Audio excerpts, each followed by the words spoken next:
Video on ஆயிடுச்சு. டேய் explanation பண்றா. எனக்கு தெரியாது. நீ பண்றா. வாய்ஸ் நல்லா வாய்ஸ் மட்டும் யூடியூப்ல வீடியோ. வாய்ஸா? அப்படியே கை மட்டும் காமி. கை மட்டுமா? இது வந்து 18 வோல்ட். தெரியும் வாய்ஸ் கேக்குதா இல்லையா? அதெல்லாம் கேட்கும். ஓகே 18 வோல்ட்ல இருந்து நம்ம பைமெட்டாலிக் ஸ்ட்ரிப் யூஸ் பண்ணியிருக்கோம். பைமெட்டாலிக் ஸ்ட்ரிப் எதுக்குன்னா இந்த சர்க்யூட்டை வந்து க்ளோஸ் பண்றதுக்கு. என்ன ஆனே பண்ணிருக்க மாட்டியா?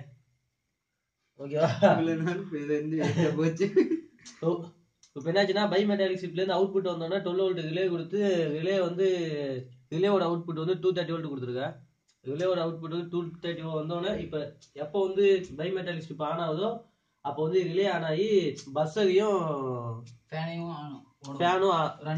ஆன் ஆகிடும். 230 வோல்ட் ஃபேனு. அதுக்கு வந்து நம்ம ரிலேக்கு தனியாக வந்து டிசி வோல்ட் கொடுத்துருக்கோம், அவுட்புட்டுக்கு தனியாக ஏசி வோல்ட் கொடுத்துருக்கோம். ஓகே ஏய் நான் ஜஸ்ட் கூட பாத்துருக்கேன். பத்து வைடா அவன் சுவிட்ச் போதடா பாவி, சுவிட்ச் போக. ஹலோ பாவிடா, மெயின் மேட்டர் விட்டீங்களா?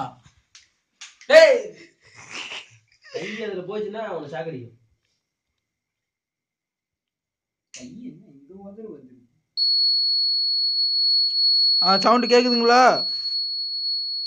ஃபேன் ஓடுதா? ஓடுது. ஓடுது.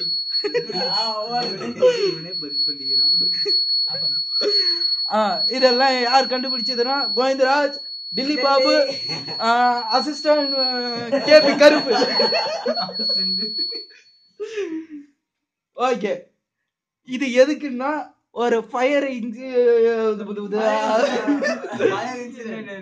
இன்சிடென்ட் ஒரு ரூம்ல ஆச்சுன்னா அது வந்து எப்படி சவுண்டோட அந்த ஃபயரை கண்ட்ரோல் பண்ணி ஆஃப் பண்ணும்னா ஃபயர் வந்து தண்ணி மூலியமாக அமைக்கும்.